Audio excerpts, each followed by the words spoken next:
Hoy veremos países que ya no existen. Sí, así como lo escuchan, ¿están listos? Entremos directamente en ello. Vamos, exploremos el planeta.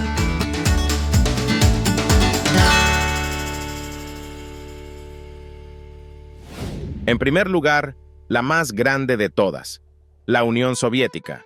Este es sin duda el más conocido de esta lista. La Unión de Repúblicas Socialistas Soviéticas. La URSS existió oficialmente entre 1922 y 1991. De nombre, era una unión de varias repúblicas nacionales, todas ellas siguiendo los ideales socialistas comunistas, pero en realidad el gobierno y la economía estaban altamente centralizados.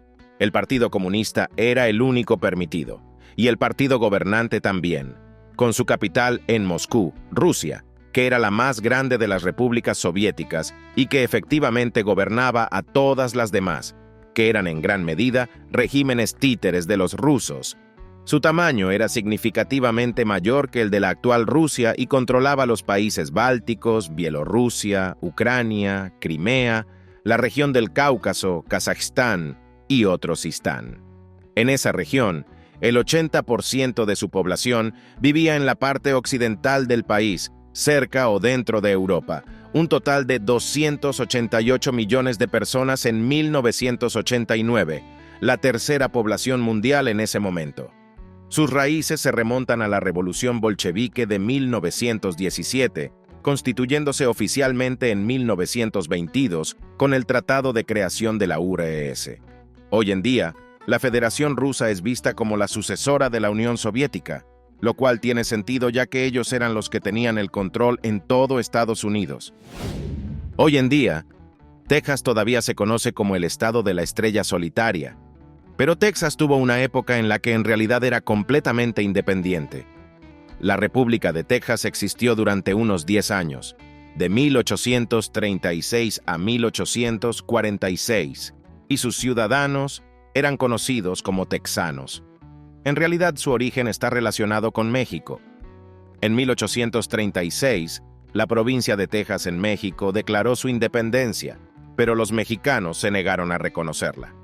Estados Unidos lo hizo, pero no quiso anexar el territorio, al menos no todavía. Las disputas territoriales con México marcaron toda la existencia de la independencia de Texas. En 1945 finalmente se unieron a Estados Unidos, quienes heredaron sus disputas con México, lo que condujo a la Guerra México-Estadounidense de 1846. Luego tenemos el Ducado de Schleswig, algo así como entre Alemania y Dinamarca, aunque desde 1920 su territorio ha estado dividido entre estos dos, existió desde 1058 hasta 866. Una vida útil bastante larga para un ducado. Su poder y significado como región provienen del punto estratégico en el que se ubica, punto de paso entre el Mar del Norte y el Mar Báltico, conexión importante para el comercio entre Rusia y Europa. Su importancia queda demostrada por el hecho de que unos años más tarde, en 1895, se construyó el Canal de Kiel en la región que conecta los dos mares, y la importancia comercial de este lugar se remonta a mucho tiempo atrás, durante la temprana era vikinga. Aitabu, el puesto comercial más grande de Escandinavia, estaba ubicado en esta misma región. De hecho, algunos dicen que fue este centro comercial, además de un conjunto de fortificaciones conocido como Danmark, lo que a través de su expansión propició el establecimiento del Estado danés. Hoy es parte de Dinamarca y Alemania. En la propia Alemania tenemos la Confederación del Rin.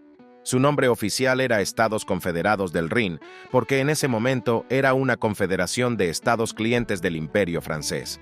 Creado después de que Napoleón derrotara a Austria y Rusia en la batalla, duró de 1806 a 1813 y sirvió como una especie de estado tapón entre Francia, Prusia y Austria, pero obviamente fue utilizado por Francia para intentar aumentar su poder.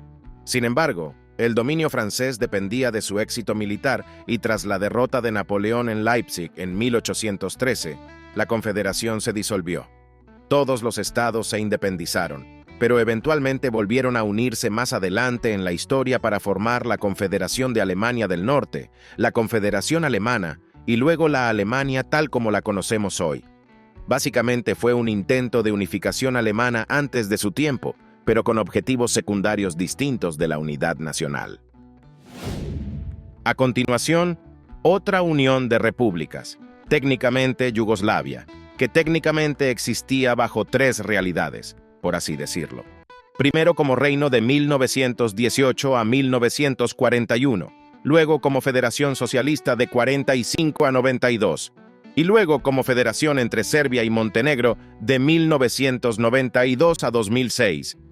El reino se formó con la unión de varios estados recientemente independientes del Imperio Austrohúngaro. Inicialmente se llamó Reino de los Serbios, Croatas y Eslovenos, gobernado por una familia real de origen serbio. Huyeron del país cuando fue invadido por el Eje en la Segunda Guerra Mundial. Después de la guerra, se instaló un régimen amigo aliado al que finalmente se le devolvió su independencia en 1944. En el año 45, el rey fue depuesto y la monarquía llegó a su fin con la creación de un régimen socialista.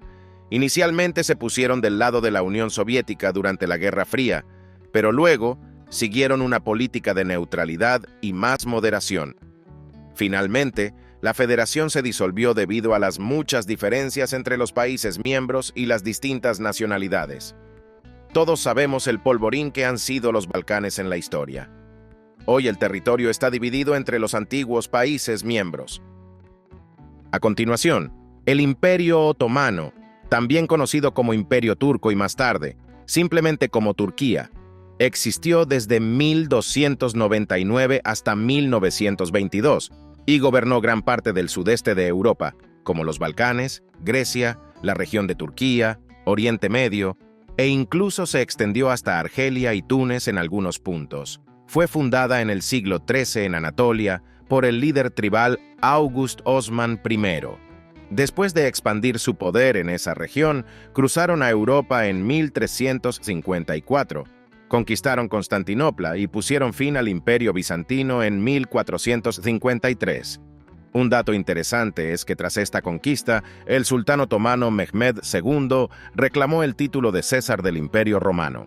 Entonces tal vez se podría argumentar que Turquía es técnicamente descendiente del Imperio Romano Oriental, aunque Grecia probablemente no estaría muy contenta con eso, teniendo Constantinopla como su capital. Fue el centro de todo el comercio y las interacciones entre el mundo oriental y occidental durante más de 6 siglos. Su descenso fue consecuencia de muchas cosas, como quedarse atrás en el desarrollo militar de sus rivales, los Habsburgo y los rusos. Pérdida tras pérdida llevó a su disminución como imperio. Intentaron una alianza con Alemania para no quedar tan aislados, pero eso los llevó a participar en el bando perdedor de la Segunda Guerra Mundial. Después de la guerra, sus territorios del Medio Oriente se dividieron entre Francia y Gran Bretaña, y la monarquía llegó a su fin. Nació la República de Turquía, que dura hasta hoy. De regreso a América, tenemos las Provincias Unidas de Centroamérica. Estaba formado por lo que hoy es Guatemala, El Salvador, Honduras, Nicaragua y Costa Rica, además de una pequeña parte de México. Después de que Centroamérica declarara su independencia de los españoles, la mayor parte del territorio fue anexado por el Imperio Mexicano en 1822. Sin embargo, partes de Centroamérica formaron esta república federativa que permaneció independiente después de 1823. Sin embargo, la unión no pudo durar. De 1838 a 1840, tuvo lugar una guerra civil. No hubo ninguna resolución pacífica que permitiera el mantenimiento del sindicato. Entonces, después de la guerra, cada país se independizó tal como los conocemos hoy. Tenemos la República de Río Grande en América del Sur, o la República de Río Grande. Coincide aproximadamente con el territorio del Estado brasileño, que utiliza ese mismo nombre. Existió de 1836 a 1845 y fue proclamado por el general Antonio de Sousanet tras una victoria en un levantamiento republicano contra el imperio brasileño. La mayoría de la gente dice que su objetivo nunca fue ser realmente independiente en su propio país, sino más bien demostrar su descontento por los altos impuestos recaudados por el gobierno imperial. Sin embargo, tenían una constitución redactada, y su independencia fue reconocida por Gran Bretaña, Francia y Uruguay. En 1839, incluso formó una confederación con otra república secesionista de Brasil. Un dato curioso es que en solo 9 años el país tuvo 5 capitales diferentes. Supongo que simplemente no pudieron decidirse. Luego de unos años de guerra con el Imperio brasileño, se logró la paz, así como la reintegración a Brasil mediante el Tratado de Poncho Verde, también en Sudamérica.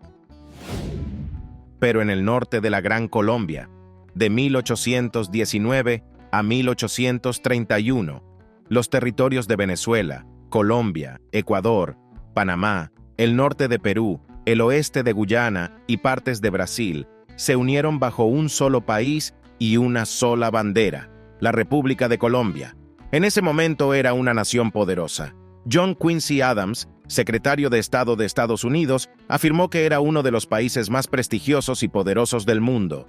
Curiosamente, coincide casi perfectamente con el antiguo dominio español del Virreinato de Nueva Granada de 1717 a 1821, lo que podría haber contribuido a la unión independiente que siguió. El país se disolvió a finales de la década de 1820 y se separó en los países que conocemos hoy. Y para terminar este vídeo, volvemos a Europa, al Reino de las Dos Sicilias, el mayor estado italiano antes de la unificación, unión entre el Reino de Sicilia y el Reino de Nápoles en el sur de Italia. Existió desde 1816 hasta 1861, desapareciendo solo para formar Italia. Tenía 2 capitales, las capitales de los 2 antiguos reinos en Nápoles y Palermo.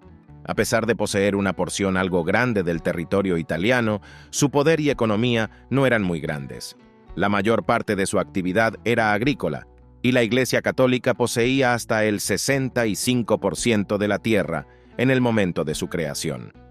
Los descendientes de sus 8.7 millones de habitantes viven ahora en Italia, aunque tras la integración italiana muchos de ellos se marcharon a América, y son 10 países que ya no existen.